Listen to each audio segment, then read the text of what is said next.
this up. Okay, good.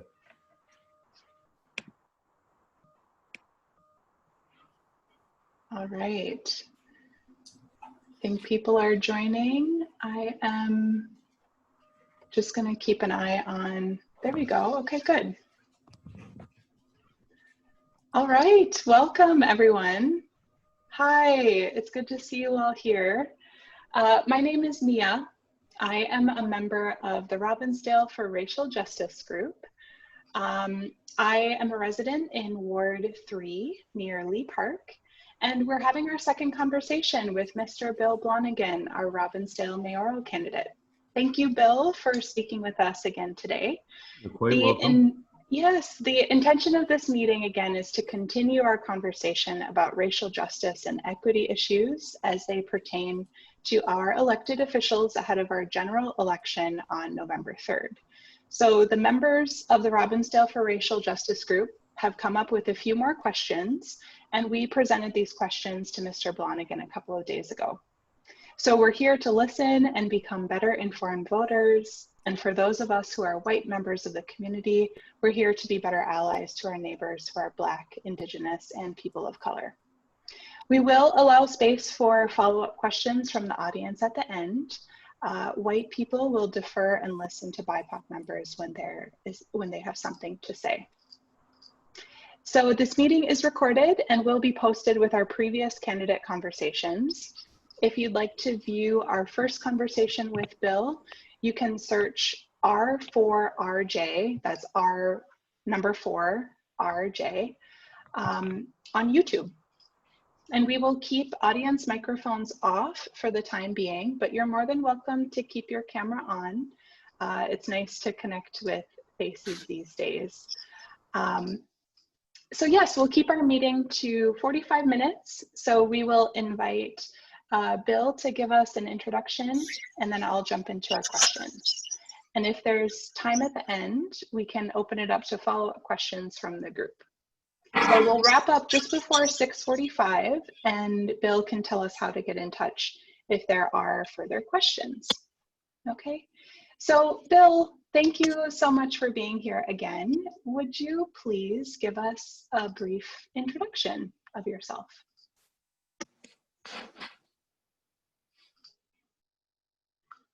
Oops, I'm sorry. I think I muted you on mistake, Bill. So That's sorry okay. about that. Okay, That's go okay. ahead.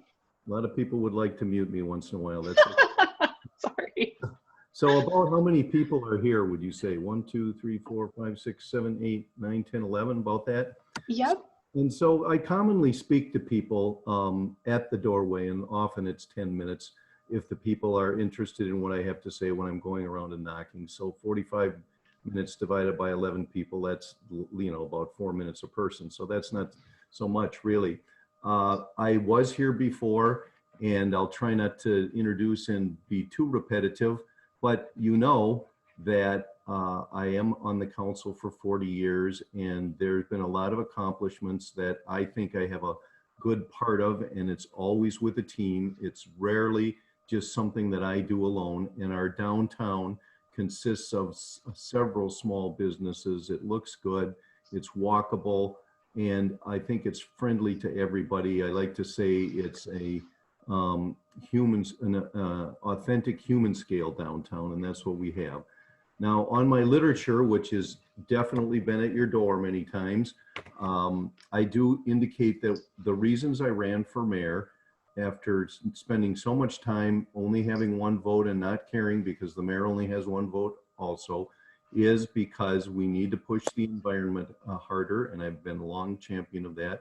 We need to push inclusive, transparent government for all harder, and I cite some examples on my literature of I've pushed for some things and I've been thwarted, and I also indicate that I think I'm the best person to do the nuts and bolts of the city government because I, you know, have studied it for so long and I know what's going on. So with respect to what you are mostly interested in, I'm greatly appreciative of your group, and I'm repeating this and I will repeat it again because I just want to keep getting you to be encouraged to keep doing what you do. Many groups pop up.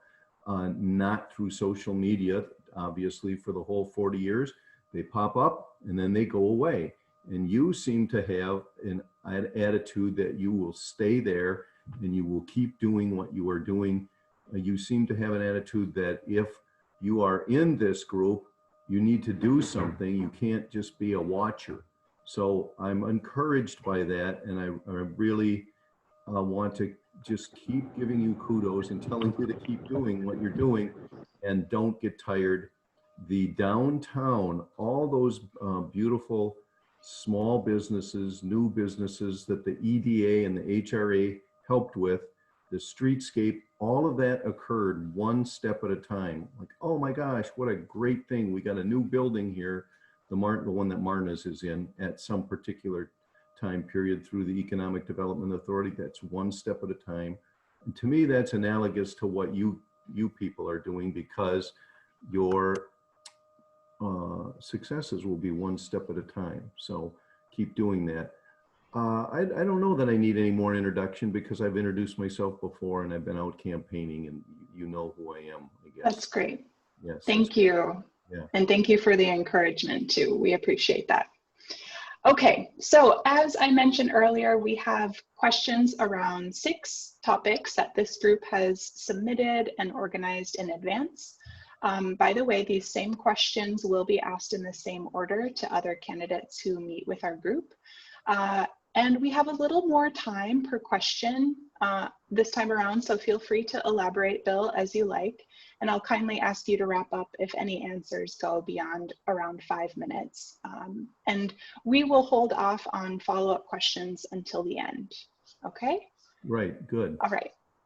So the first topic is around the city manager. The amount of unchecked power held by the city manager is alarming to many members of Robbinsdale for Racial Justice group and is directly related to racial inequity in Robbinsdale. What are your thoughts on Robbinsdale's current government structure? Do you have any adjustments you'd like to see to work toward equity for BIPOC, and what are they? So yes, it is a system of government. You could have a city manager form of government, which is what this is. And some cities have what's called a strong mayor form of government, like Minneapolis maybe, or St. Paul, I can't remember. St. Paul must have that too. And people have this thought that the mayor works full-time, drives the policy, and can do more than the mayor can really do. And that's just not true. The mayor is one vote, and the city manager gets the most money of any person in the history of Robbinsdale. The city manager has great responsibility, works full-time on it. I work part-time. If I am the mayor, I will work 20 to 30 hours a week part-time, in addition to my other job until I retire. And so there are big advantages to being the city manager. We cannot talk together without being at a public meeting. So the city manager knows everything that 3 of us talk about. If Dan Rogan and I want to talk about something, that's fine. But now I can't talk to him about it, then call somebody else up about it. But the city manager can talk to us one at a time. And then so staff policy has a great advantage over the policy of the city council, because they get to hear all our stuff. They get to spend time paid for, and we can't do that. So short of going to a strong mayor form of government, there is not a solution that many cities that are our size have gone to. You can't have a person run for mayor and be a strong mayor unless you're going to pay that person a lot more money. But we need a strong person that moves, and that's one of the reasons I'm running for mayor. For the first time in 40 years, I did write my own staff report. I've often written resolutions, but that was about the environment and acknowledging that we're damaging the earth, humans are doing it, and blah, blah, blah. 5-0. The staff didn't want to do that. I pushed for it. I wrote my own report. I did the same thing with regard to the racially restrictive covenants. Again, city council, 5-0. So I intend, if I'm elected mayor, to do more of that, to push these issues, to force the issues where we, the city council, differ with the staff. I intend to push those harder through that method. There will be new people on the city council. I have every reason to believe they probably will be more in alignment with the things that I want to push. And having I think I'm the best candidate because I have a deep knowledge of how the city government operates, how you can put the people like me that are on the council, how we can put our priorities up ahead of the status quo priorities that staff might have. And I think I could be more effective in that. And we need to be better at getting input from a more diverse group of citizens. I've said, because I've read about it and people have told me about it, and I wasn't like the brilliant person that thought of this, I've said we need to go to where people are. So if I was the mayor, I would contemplate going to, maybe 38% of our people are renters. So I would contemplate going to places where the renters are, and there's a higher percentage of BIPOC people that are renters, because you all know the statistics about home ownership in the United States, which are largely true in Robbinsdale. And so I think it's incumbent upon us as a council to reach out better. So briefly, and I don't know if that was 5 minutes, I'll time the next one. No, that was great. Thank you. Thank you. I will move on to our next question here, and this has many parts to it. So I'm going to read the full question and then we can tackle each part one at a time. So when discussing racial equity, it is important to think about the intersection of Black and Brown lives and the lives of the LGBTQ community. Would you support flying a pride flag at City Hall or on the light posts downtown? Would you support flying a Black Lives Matter flag? If you don't agree with a Black Lives Matter flag or banner, would you support a Blue Lives Matter flag or banner, and why? How would you respond to criticism from residents regarding this? So again, this is a big question with lots of parts to it. So let's start with the pride flag, if you don't mind answering that part. Yeah, that's kind of easy. I would support flying a pride flag.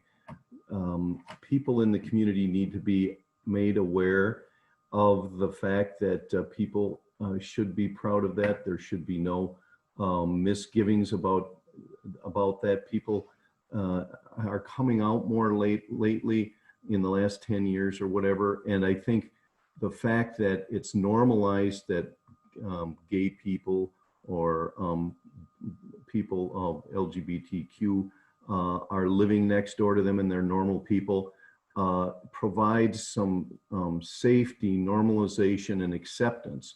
And the thing with the flag is, and with a Black Lives Matters flag, I would try to make it a purposeful time, a time like, let's say, June, Pride Month, when we fly that, maybe Black Lives Matter for the month of February, whatever Black History Month is, and Juneteenth, maybe around that time period. I wouldn't want to just put flags up just all the time. I would not so much against it, but it makes it kind of blend into the background. And if you put it up at the flags up at a time where there's education surrounding it, I think that helps a lot. So yes, at City Hall, yes, on flag posts, yes, Black Lives Matter flag. If I don't agree with Black Lives Matter banner or flag, support Blue Lives Matter flag or banner. I really want to support the police, the White Lives Matter, All Lives Matter, Blue Lives Matter. They're missing the point of, and they're creating contention with Black Lives Matter signs, flags, things like that. It's just totally missing the point of, hey, we're Black, we're normal, treat us equally, treat us with respect. And like, I'm just repeating myself. So yes. That's great. Can I ask the last part of this question? So how would you respond to criticism from residents regarding your choices? Well, let's talk about Blue Lives Matter. I would be a strong supporter of the police department. They need to be partners with us. And there was the interviews just a couple of days ago with the potential chiefs who seem to be way more engaged with becoming partners with the community. And so that's how I would respond. That's what we need to do. I'm one of the people that was awakened as a council member when John Scanlon was a police officer was killed on February 14th in the middle of the night. And we named a park after him. And we have monuments. We have a monument at the police department for police. And I think we should continue to do that, but it's a mistake to go down, I would just explain, it's a mistake to go down the Blue Lives Matter flag and sign thing. We should be all trying to get along together and move towards harmony and a common purpose rather than saying I'm a little more important than you or whatever. It's not the way to go in my estimation. Right. Thank you. Thanks. Okay, go ahead. Yeah. Yeah, I would like to move on to the next topic here. So our third question, we acknowledge racism is systemic in our nation and in our city. What particular systems in Robbinsdale strike you as underserving or perhaps even actively harming our BIPOC community? And what thoughts or plans do you propose to address them?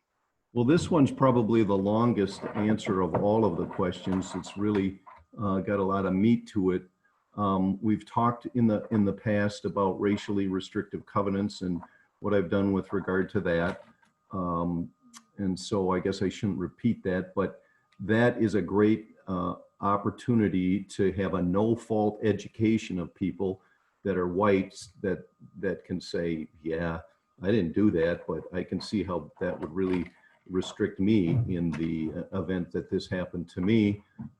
So the housing, that just leads into the whole thing of that housing is not serving the BIPOC community the way that we should be doing it. So we've got to reach out and do something in that regard. We should be open in new housing to doing our share and maybe more than our share in Robbinsdale of affordable housing.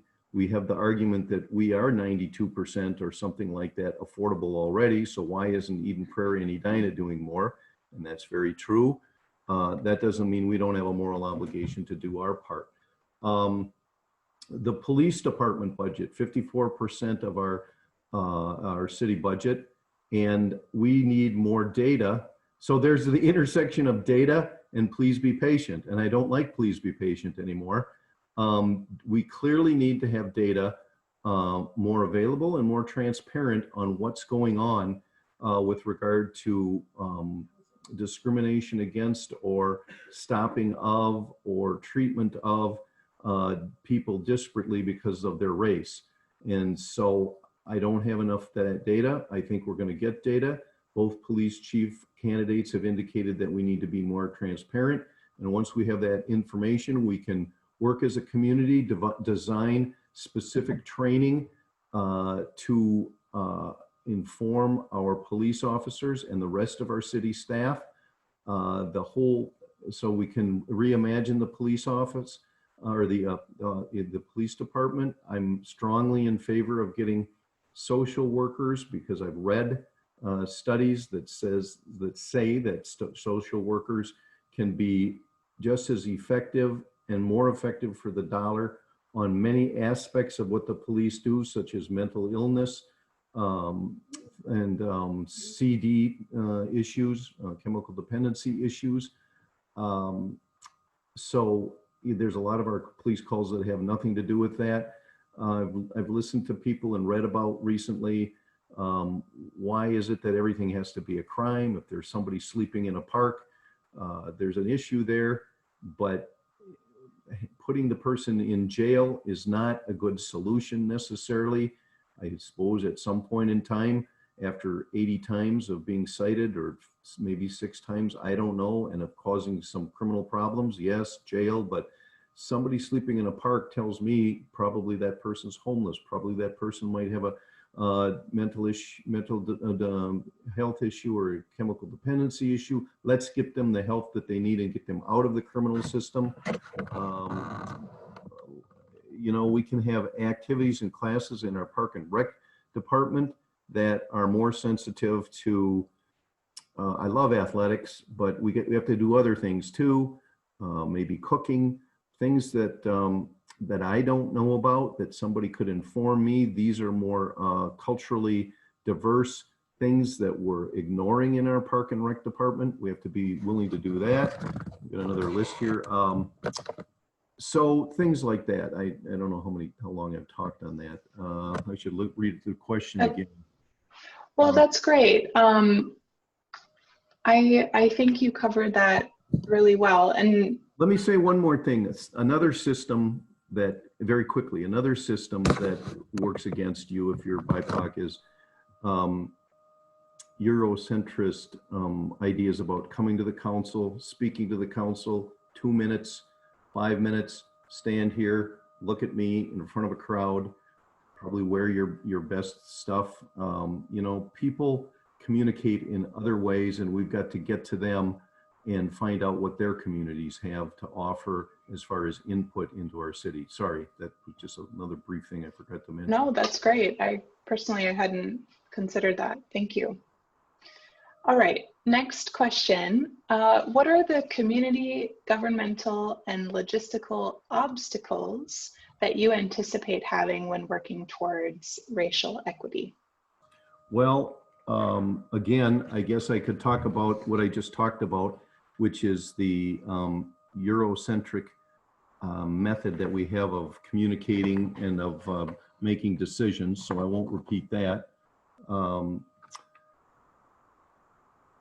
Read that question again, could you? Of course. What are the community, governmental, and logistical obstacles that you anticipate having when working toward racial equity? Thank you. So the status quo is a big obstacle. You'll recall that when I first wrote to either you or I don't remember what group with regard to the George Floyd murder, I used the word murder in our common letter that we use as a city was death or incident or something like that. But the thing that I couldn't, even though I didn't participate really in the drafting of the letter, the thing that I couldn't vote for is that status quo thing that said in there, please be patient. And I convinced the council, get that out of there, please be patient, because really please be patient is another form of racism. It's been used for eons. It will happen. It'll be okay. Just go away now, and we'll come to the we'll have the dream, Martin Luther King. We'll get there.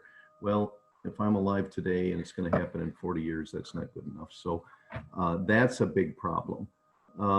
We talked earlier about the city manager form of government. You know, we need to push past the staff as a city council and say, no, there's 3 of us or 5 of us or whatever that need this thing to move forward faster. An obstacle might be in the police department, having a police department and the heads that don't agree with the fact that we need to be more community involved, and we need to be thinking about how our systems are racist and not anti-racist. And with those interviews on Tuesday night or whatever night it was, Monday maybe, I'm very encouraged that we will be making progress in that. I'm not thinking we're going to be perfect, but I'm thinking we're going to do a lot of that. We need groups like yours to come forward and represent different perspectives.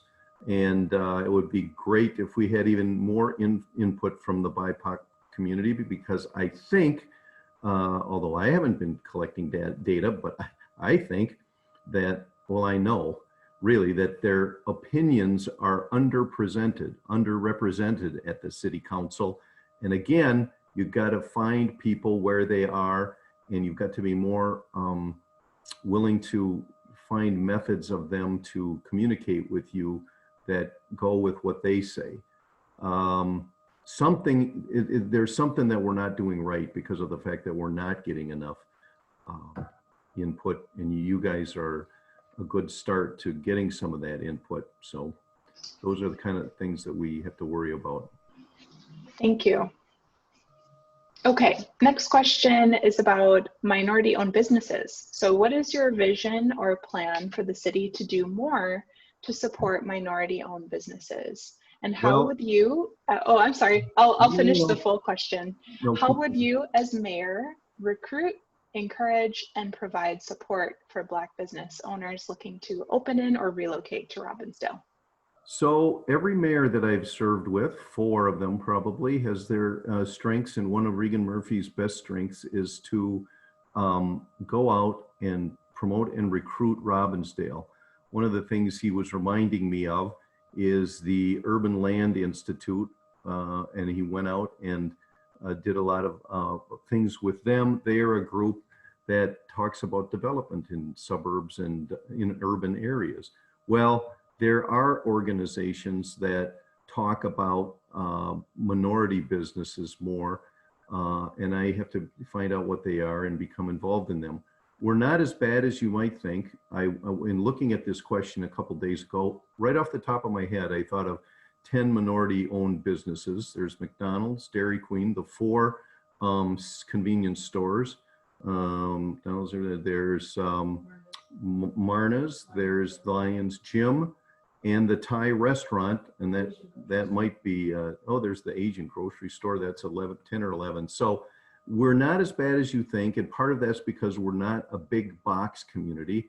We, no candidate is going to do a lot better than we have been doing at getting small businesses in downtown.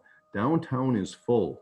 Downtown, when I started 40 years ago and even 20 years ago, was not full of small businesses that are as vital and diverse as they are today. But getting back to your question, we've got to get to people where they are. So I think working with our current minority business owners, and in addition to seeking out others, is one of the best ways to go, because if I'm talking to Stephen at Lions Gym, or I'm talking to somebody at El Toro, which I didn't mention, they know people, and that's kind of how Marna's came. Not from that, they came from knowing Mike Brown, maybe, I don't know, but they did deal with him in trying to move into the space that they're in, as Mike Brown's Pig Ate My Pizza left there. We have affordable rent. We have to keep rent affordable downtown, that we have to provide them financing options. And we do that. We have facade grants for Robbinsdale. We have to continue doing that. So there are a lot of things that we do, but most of it is interfacing with other people, getting out of your comfort zone and going to where other people are, a la the way Regan Murphy went with the Urban Land Institute and contacted business people to try to get things in downtown Robbinsdale. Great, thank you. Okay, I have one more question that this group has prepared. At this time, I just want to give the audience a heads up that we will have time for follow-up questions after. So if you're thinking about something that you'd like to ask, you can pop it into the chat. Otherwise, after this last question, you can wave and we'll open your microphone if you like, but we've got some open time at the end here. Okay, so last question. How would you leverage your role as mayor to foster a more racially just Robbinsdale? Well, I can do what I've done already, which is, for 40 years or maybe 36, I have consistently tried to get the vast majority of my appointments on commissions to be women, because I thought that they were underserved and underrepresented, underrepresented, and lots of times my person was the only person. I have to do, to answer your question specifically, a similar thing with regard to people of the BIPOC community, because they are underrepresented in all of our commissions and everything.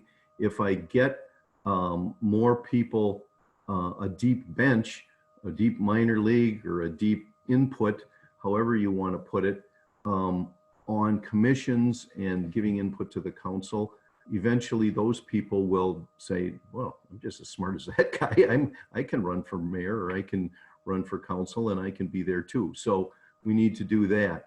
I have to push for the three things that are on my brochure that I talked about earlier, the reasons I ran: the environment, open, transparent, and inclusive government, and the nuts and bolts of doing a good job. It was these things, and it is leveraging a role as mayor that made me run. So the mayor's office has people for, I don't know, I guess they errantly think that we have more power than we do. They reach out and they listen to the mayor more, and I can have more input in getting groups like yours to call council members and write to them and put pressure on them. So I've been pushing for years to get, as I repetitively say, to get more racial balance on the police department, bringing it up year after year at the goals and objectives sessions, and it doesn't seem to happen. And I have repetitively also cited Columbia Heights as an example of a suburb like ours that managed to do a better job than us. So I need to be aware of those things. And sometimes I guess I need to say, I told you so, which I don't like to do. And sometimes I just need to push more and be more repetitive and ask people to please comment about this. I would be glad in the future to continue to listen to you and other organizations. And of course, we have no choice but to do that. Hardly any council member refuses to listen to people. We just have different internal moral basic values, and these values of being all inclusive, I could have done a lot better on over the past years, but those values have always been a part of my core.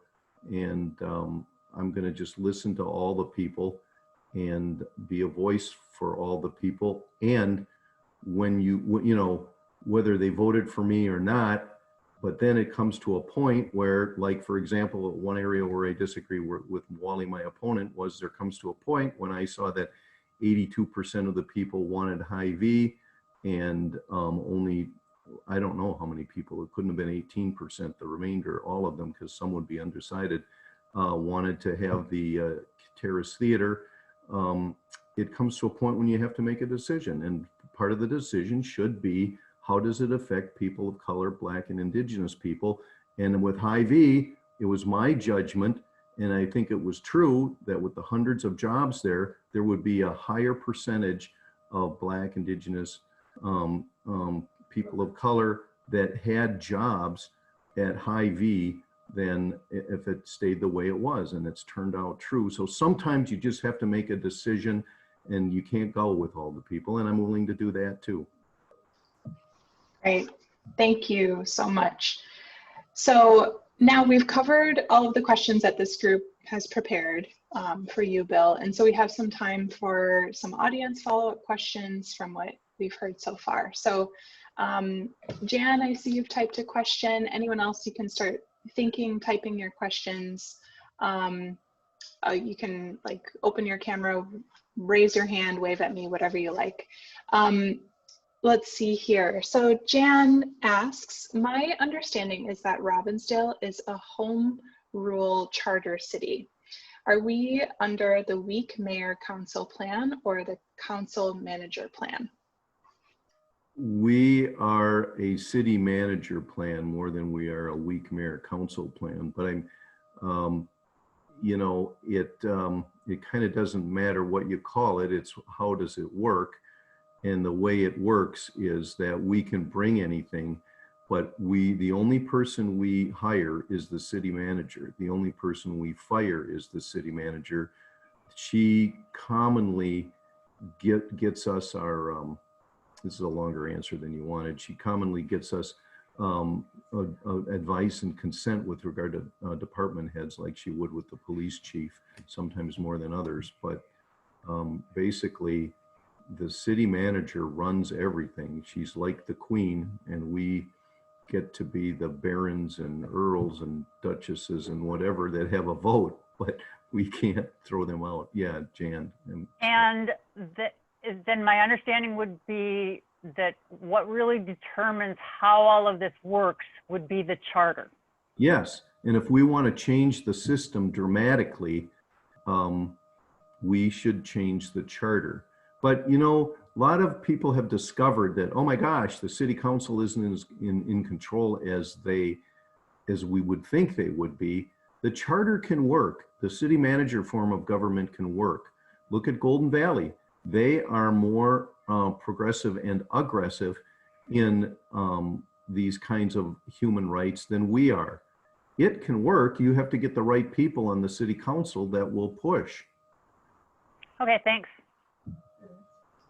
Thank you so much, Jan, for the question. There's another question that Diana sent.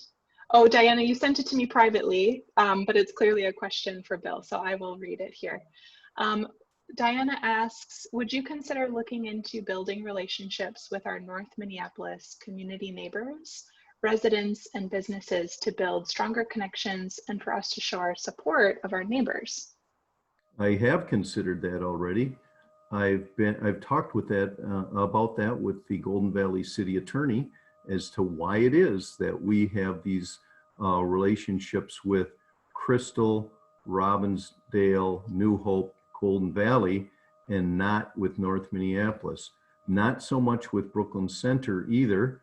And Brooklyn Park isn't a bordering city of ours. So Brooklyn Center is a place where we should be looking, as all of those cities are border towns with us. It's easier to stay in our comfort zone with the cities that I mentioned, New Hope, Golden Valley. New Hope isn't even a border city. New Hope, Golden Valley, Crystal, they have more in common with us in some ways, being a suburb. It's easier to stay in our comfort zone, and we've always done that. For North Minneapolis, I suspect reaching out, meeting them where they are, instead of saying, hey guys, how would you like to come over and see us, would be a better technique to do that. And so part of what I've talked about is, you know, we have a relationship with our Park and Rec department that's sort of formal with the city of Crystal. Is there something we could start doing with North Minneapolis to encourage the North Minneapolis citizens and kids to use our Park and Rec and encourage us to go over and do something with them? So good question, answer yes. Great, thank you. I love that question too. Thank you, Diana. Zach, you have your hand raised. Is it all right if I unmute you? Or go ahead, Zach. Sure, can you guys hear me? Yes. Yes. We can Perfect. see you too. Great. So I'm wondering if you're familiar with conversion therapy and what your stance is on it. And if you're not familiar with it, I'd be happy to give you a quick rundown of what it is. So just yes, yes and no. I just talked to a gentleman yesterday that's very conversant with it. I was generally aware that the American Medical Association and a number of national groups, the names of which I cannot recite, have all said that this is not a thing that should be done. It's not a medical thing. It's not a psychiatric thing. It's akin to, I'm a heterosexual, and if I could have some conversion therapy to change me in my sexual orientation, I don't think it would work. I know it wouldn't work, and it would be horrendous. And so my bias is that that's probably true of conversion therapy. I am not against outlawing it in Robbinsdale so far as we can do. There are 7 cities in Minnesota, including Rochester, that have already done that. And I'm open to new information. I've again talked to city attorneys that say the problem with the law might be the enforcement of the law. You know, so that's a counter to having the law. On the other hand, There are lots of laws in Robbinsdale that we have that we don't enforce. The overnight parking ban, we enforce it only on an as needed basis in a way. This could be the same. So yes, you should send to bloniganformayor@gmail.com, and 4 is the number 4, bloniganformayor@gmail.com. Whatever information you want me to look at. The city council is having a work session. It might be as soon as next Monday that the city manager will use to poll us to see if we want to go forward with this. All work sessions are open meetings. You should either be at the meeting personally, or you should be at the meeting in writing. This is not the work session, and the preliminary thing is not the public hearing. You won't be talking. If there was only one person there, I suppose we would have that person talk, but if there's 5, we're not going to do that. So that's about as familiar as I am, not super familiar. Thank you. Yep. Thank you, Zach. All right, there is another question from Jackie. Also, actually, Bill, can you see the chat? Did I put your email in there correctly? Blonigan #4 mayor@gmail.com. It's bloniganformayor@gmail.com, right? And there's a chat box with 5 things in it. Oh, I just put your email address in the chat box for everyone to see. I just wanted to confirm that I put it in there correctly. That is correct, yes. Okay, great. So let's, one chat above that from Jackie. Jackie asks, after 40 years of service, what is it that you want to accomplish as mayor that you didn't as a council member? Great question. Well, I want to bring us closer to being an elite city on the environment, closer to being an elite city on open inclusiveness. I want to continue, and I also think that I'm the best candidate, again, for the day-to-day operations. I have these 2 great things that I think are moral imperatives for us as a society and us as a city. The environment, which adversely affects BIPOC people more than white people, actually. So that's sort of an inclusive, transparent BIPOC issue. I have these 2 great things, the environment and inclusive, transparent government, that I want to work on that I haven't accomplished in 40 years. But I am under no false thought that the majority of time will still be spent on the budget, on running with the city manager and the city council, on running the various departments, on figuring out how we're going to pay for the infrastructure, all of that. But in not my spare time, but as a priority, these other 2 things have to go faster. I am now at the point where I'm running out of life. I'm running out of time on the city council, and please be patient. Just bugs the hell out of me. And I don't want to be patient with some of these things. But the only way I can get past the status quo is support from the council, which largely derives from people like your group. So I really need everybody, and that's what the mayor's office helps get. Right. Thank you, Jackie. That was a great question. So I think we need to wrap up now. So as I mentioned, Bill, I put your email in the chat, but could you also tell us any other way to find you or the best way to continue these conversations outside of this meeting if we have more questions? So if you go to bloniganformayor.com, and you can spell that FOR or the number 4, you'll get to my website. You'll see my phone number. You'll see the email that Mia put in the, now she put it again. Oh, okay. You see my email that you put in the chat box. And those are the ways to get to me. Call me, email me, and be very circumspect and very thoughtful about thinking that messaging me on a Facebook page is going to get to me. It probably will eventually, but there are too many of them, and sometimes they are too toxic for me to want to be on them every day. So the other way. Get it. Yep. Yes. Yes. Well, thank you so much. Thank you all for attending. Again, thank you, Mr. Blonigan, for meeting with us this evening.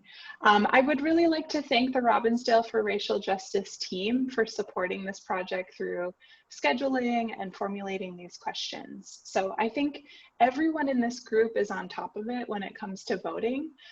So I'll encourage everyone to go and talk to 3 people at least in your life to get them registered and to get them to vote. If you do need info on voting absentee by mail or drop off, you can go to hennepin.us/elections. I'll put that in the chat as well. But yes, thank you again for your time. Thank you so much for sitting down with us again, Bill. Yes. I really appreciate it. Each of you Best spent of luck. 4 minutes wisely. Thank you so much. Thank you. All right, I'm putting that in the chat, hennepin.us/elections, in case anyone needs it. And then we will wrap up here. All right. Thanks again. Thank you, everybody.